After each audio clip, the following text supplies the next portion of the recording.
गाडीचा इन्शुरन्स काढायचा आहे, बाईक असो किंवा कार असो, त्याचा इन्शुरन्स काढायचा आहे. तर तुम्ही 600 रुपयापासून इन्शुरन्स काढू शकता. 2 मिनटात तुमच्या मोबाईलवरून काढू शकता. एजंटकडे वगैरे जायची गरज नाही आहे. इन्शुरन्समध्ये 2 प्लॅन असतात. एक तर तुमच्या गाडीपासून दुसऱ्या गाडीला जर काही ॲक्सिडेंट झाला तर त्या गाडीला क्लेम मिळतं, तुमच्या गाडीला क्लेम मिळत नाही.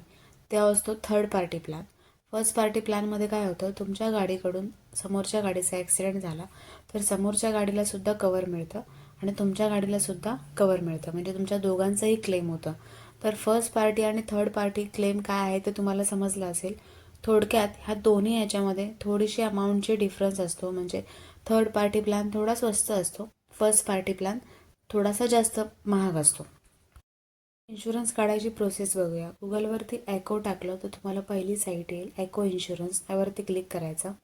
आता इथे car insurance, bike insurance, health insurance सगळे इन्शुरन्स दिलेले आहेत. तुम्हाला कोणता काढायचा आहे, बाईक आणि स्कूटर, त्यावर क्लिक करायचं. त्यानंतर तुमचा जो गाडीचा रजिस्ट्रेशन नंबर असतो तो ह्या बॉक्समध्ये टाकायचा आणि चेक प्राईसवरती क्लिक करायचा. चेक प्राईसवरती क्लिक केल्यानंतर तुमच्या गाडीप्रमाणे तुम्हाला या ठिकाणी प्रीमियम शो होईल.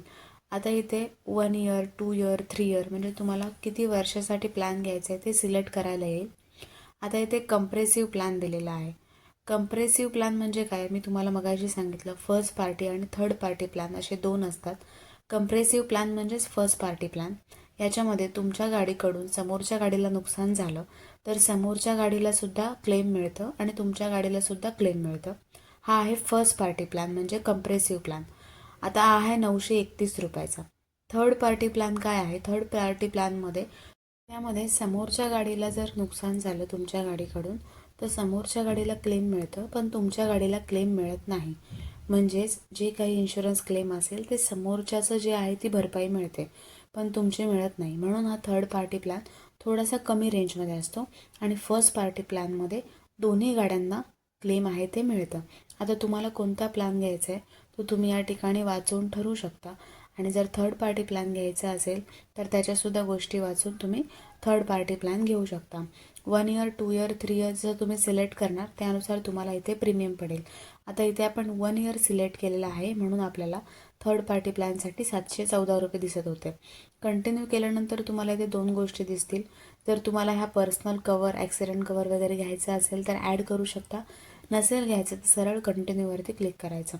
इथे आपण नाही घेणार आहोत म्हणून कंटिन्यू केलं. कंटिन्यू केल्यानंतर तुम्हाला तुमची माहिती भरून घ्यायची आहे.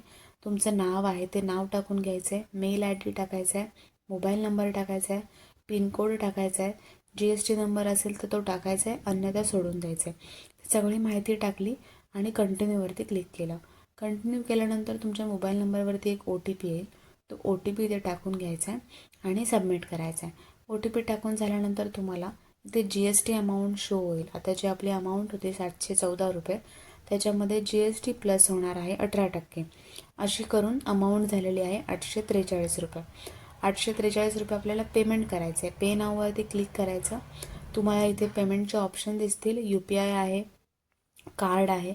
आता इथे UPI बेस्ड आहे म्हणून UPI वरती क्लिक केलं. तुमचा जो UPI ID आहे तो टाकून घ्यायचा आणि त्यानंतर इथे सेंड ऑटो पे रिक्वेस्टवरती क्लिक करायचं. तुम्हाला गुगल पेला रिक्वेस्ट येऊन जाईल. आपण जसं गुगल पेला जाऊन पिन टाकतो तसं पेमेंट करून घ्यायचं. पेमेंट कम्प्लिटेड येईल. आता इथे आपल्याला कंप्लीट KYC म्हणून ऑप्शन आलेला आहे. तर स्टार्ट KYC वरती क्लिक करायचं. आता KYC कशी करायची आहे, पॅन कार्ड नंबर टाकायचा आहे, आधार कार्डचा फोटो अपलोड करायचा आहे किंवा आधार कार्ड डिजिलॉकरला असेल तर व्हेरीफाय आधार करून घ्यायचं आहे. स्टार्ट KYC वरती क्लिक करायचं.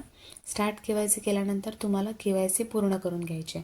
पॅन कार्ड नंबर टाकायचा, डेट ऑफ बर्थ टाकायचा, फोन नंबर टाकायचा, 2 कन्संट आहेत त्याला टिकमार्क करून घ्यायचा, कॅप्चा कोड बॉक्समध्ये दिला आहे तो टाकून घ्यायचा आणि सेंड OTP वरती क्लिक करायचा. सगळी माहिती टाकून घेतली, कन्संट टिक केला, कॅप्चा टाकला, सेंड OTP वरती क्लिक केलं. OTP येईल मोबाईलवरती, तो OTP टाकून घ्यायचा. OTP टाकून झाल्यानंतर तुमची KYC आहे ती व्हेरीफाय म्हणून येईल. KYC व्हेरीफाय झाल्यानंतर कंटिन्यूवरती क्लिक करायचं.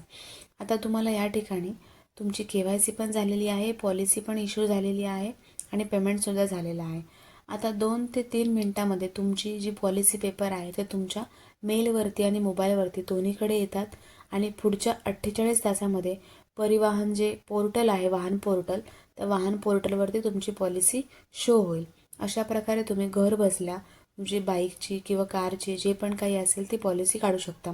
ज्यांच्यासाठी व्हिडिओ महत्त्वाचा आहे त्यांच्यासोबत शेअर करू.